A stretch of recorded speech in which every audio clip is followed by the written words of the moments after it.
Hello everyone. Today I want to just show you an overview of how I organize my courses.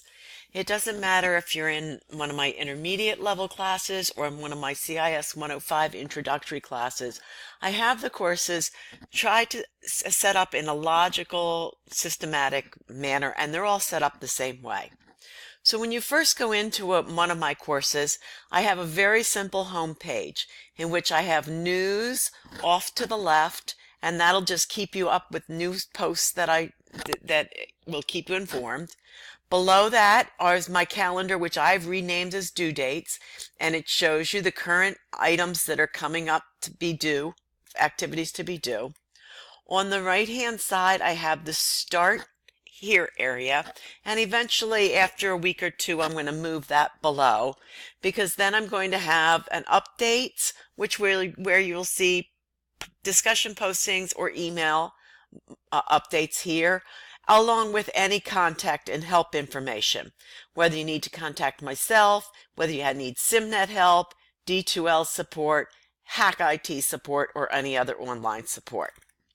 Okay, with that, I have a very simple navigational pane across the top. There aren't a whole lot of options and buttons because I like to try and keep it simple. So after you review this video and you look at my other news, introduction videos, my next step is to click on content. So when you click on content, you have a table of contents on the left-hand side. And I always have a Start Here module with each course in which I put the syllabus. I have how you're going to enroll and register into SimNet.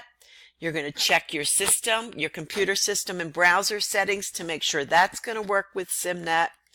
I have some information for overview of all the options in SimNet.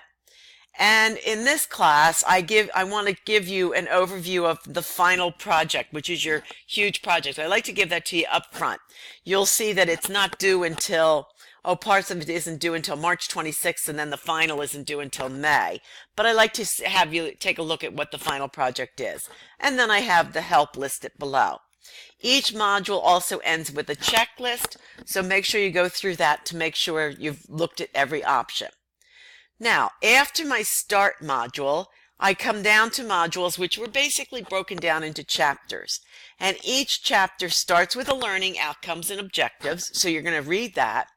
I have the textbook's PowerPoint, so I would cruise through that. It won't take you too long to look at each one of those. And then I've created several files, or I've located files, videos that are useful for the topic that's in that chapter. So you're going to watch these videos. Once you complete that, then you're going to have activities in SimNet. Now, what's different this semester than in the past is I'm not going to have you log into SimNet except for the one-time enrollment. After that, you're going to come right in here to activities, and you're going to click these links. The first one's going to open up the Sim book, and you can complete it. You come back to this activity and you do the Sim path. Then you do the projects, and if you have any chapter exams. Okay, so these are all the assignments that are going to be for grades, and they're going to be listed here under activities.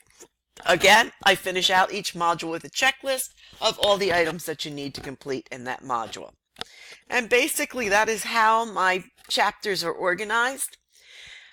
Besides the home page and content, I have an email that allows you to email myself or other students.